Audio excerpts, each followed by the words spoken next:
synchronicity. When you say, I want to get in touch with my spirit guide, and then for 2 days in a row you keep saying 1111.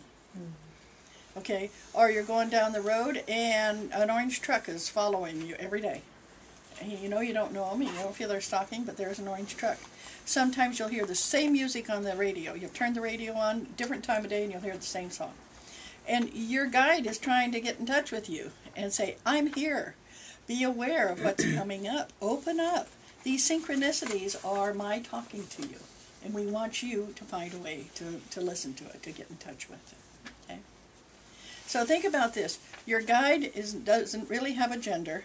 Just chooses one to make you more comfortable with them. Okay? Some women would not be happy with a male guide. Some men wouldn't be happy with a female guide. So your guide is going to be helping you with whatever gender they feel you're going to listen to and be able to communicate with. And some, they're very androgynous. Like the young man who had a black widow spider. Well, I guess she is an androgynous, is she? Ooh, no, that's female. But you know what I mean. You can do it anyway. They can exist multidimensionally. So a guide might be here working as your spirit guide in a whole nother area of the universe. Or as Mom calls it, multiverse. Working with somebody else. Or they might be helping you and they might be helping somebody in China. You might share your guide with somebody. And you can talk to them about it. Ooh, okay, do I share it with somebody? I'd like to know. I want you to start listening to what your guide has to say and how your guide says it.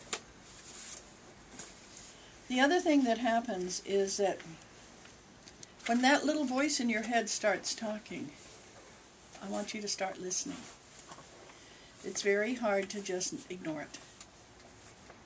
You know, it's just one of those things that you're so used to ignoring it. For you, it's very hard to not ignore it. The little voice that says you're not supposed to eat chocolate, okay? And you go, I'm just heck with that little voice. I mean, I'm gonna eat chocolate if I want. Well, ask why. Ask that little voice why. Why is it that I can't do what I want? Okay, what about soulmates? If you really want to find somebody that's going to be your soulmate in life, ask your spirit guide to find it for you. Okay? And listen when your guide finds it for you. I've got a story. I just said the story a couple days ago, and I want to repeat it because it's so interesting. A woman came in to see me. She said, I want to meet a man, and I want to meet a man that's there for my kids. Yeah. I got a question. You were talking about we should listen when the spirit guide is talking to us. Tell me if I'm wrong. It occurred to me one day that for those who won't listen, it seems to me that sooner or later the spirit guide will just give up. No. They won't talk to us anymore. Mm-mm. Okay, just because I don't believe that that there's ever going to be any rain, and that we're always going to have a drought. Oh yeah. Does that mean there'll never be any rain? No. You know. I see people every day, and I know that they get these intuitions, they get these voices, but they don't pay attention to them like I do. Okay. That's because they're not as evolved as you are. It occurred to me one day, maybe the spirit would just get tired and won't talk to them anymore. No. Is that possible? Nope. It's like gravity giving up. Okay? Gravity doesn't say, hey, you don't believe in me, I'm going to stop and you're going to drift off. You know, that doesn't work. No. No, your spirit guide doesn't give up. So, anyway, back to my little story. So, this woman came in, she wanted to meet a guy. And I said, talk to your spirit guide. Oh, I don't know. Come on, talk to your spirit guide. Tell your spirit guide, what do you want? She said, I want a man that's successful. I want a man who likes kids. He's got to have a good job. He's got to not drink and not smoke. And he's got to be between 50 and 55. I said, okay. Are you going to accept him when he shows up? Your guide's going to bring him in. She goes, yeah. It was the World Series in San Francisco. And she has 3 kids, an 18, a 14, and a 12. And they were going to stay at home and watch the World Series on the TV. So she goes across the street to the little store, and she's standing there with her potato chips and her dip, and there's a tap on her shoulder. She turns around, looks at this guy. He's not real tall, just a little taller. She's yes, and he said, "May I come to your house and watch TV? I want to watch the World Series." And she goes, "I don't know you." He said, "Well, my daughter's having a baby, but they don't expect her to have it until tomorrow. And I really want to see the World Series. And I don't want to go to a bar because I'm in sobriety. I'm here from Washington. I'm stationed at Fort Lewis. I'm a captain in the service." What did he just fulfill of what she asked for? And I just think it would be great to just have, and she said, "Well, I have 3 kids." He said, "Oh, wonderful. I really miss my kids because I live away from them." Wow. So he went over and he watched TV and watched the World Series. Did he ever go home? I don't think he did. Well, when he did, he took her with him. Yes, but and the family. But what happened? She said to her guide, "This is what I want." But she stepped back and let the miracle happen. If she hadn't done that, how many of you would have, if somebody tapped you on the shoulder on World Series Day and said, "Can I come to your house?" and say, "No way, I don't know who you are." That is the thing of when you start listening to your guide's going to say, "Take your umbrella." And the sun's shining. Take your umbrella. You're going to get messages that you had never gotten before.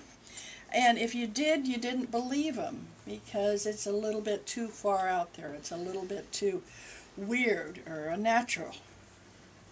And you talk to people about having a spirit guide, and they look at you like, "Really? Do you expect me to believe that?" And you know what? I don't care if people believe it or not. For me, I know it works. I know everything about it is very, very positive. And since Ma appears every once in a while, I don't think he'll appear again for a while, though. Last time he appeared, it was midnight, and I was at my office, and I'm all alone, and it's a little bit chilly, and my office door is open, and I'm doing some filing, and I look up, and there's this man standing there in the doorway with black pants and a white shirt, smiling at me, and I scream through my files, and in my head I hear Ma say, "Local psychic dies of heart attack upon appearance of spirit guide in doorway." And he said, "I promise I won't do that, I won't." Ma, so please knock or something, I don't know what I expect a guide to do, but do something. Just flick the lights. Yeah, yeah. How many of you have had that happen? That you walk through an area and the lights go on and off? Yeah. Just as you'd said, "I really would like to know that I have a spirit guide." And spirit guides are the best with electricity, and so are ghosts or poltergeists, whatever you want to call them. They are the best with that electrical energy. So think about that. When you ask for them, you're probably going to have something electrical happen. Okay. And make sure you say, "I want something positive to happen." You don't want your television to go off and won't come back on. Okay? One of the things that was so amazing for me, working with Ma, you figure when I was little, and he said his name was Mahalaleel, I wrote it down as well as I could, and then as I got a little bit older, I realized, well, it's not quite like that. I had no idea there were Maharajas or Maha anything in the planet. I just knew that that's Ma's name. And I spell it M-A-H in capitals to define Ma as being somebody unique and wonderful for me. Well, one day I was studying the Bible. As many of you know, I'm a minister, so that's not too unique. And I was studying the Bible, and I'm going along, Adam and Eve, and da-da-da-da-da-da-da, Mahalaleel. Now, that does not sound like a biblical name. And I looked and I said, "Ma, you were Adam's great-grandson." He goes, "Yeah." It was kind of like, "Well, you never told me, I said, "Well, that's amazing." He said, "No, what's amazing is I was Methuselah's grandfather, and he was a great guy." Aren't you more proud of your kids than you are the ancestors you had?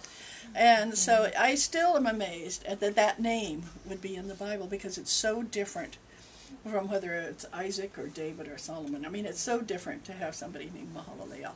And he lived, I think it was 649 years. when I talk to him and he talks to me about things that have happened around the world, I believe that he's been around the world quite a few times. He has a lot of knowledge that he wouldn't have otherwise. And so I want to go back to that fact that if you have a guide talking to you, it's going to be positive. I have so many people come in and say, I've got this voice in my head that says I'm no good. Okay, that's not your spirit guide. Your spirit guide is going to tell you how wonderful you are. So anytime you have that, usually it's your own mind that's making this up for who knows why. It could have been the way you were treated as a child. It could have been that. That's the logic you have in your head. Whatever it is, find a way to release it and let it go. Okay. I want you to take a break because you're going to come back here and you're going to get real comfortable. And that usually means taking off your shoes, taking off any part of clothing that's restricted too tight. I don't care if your bra goes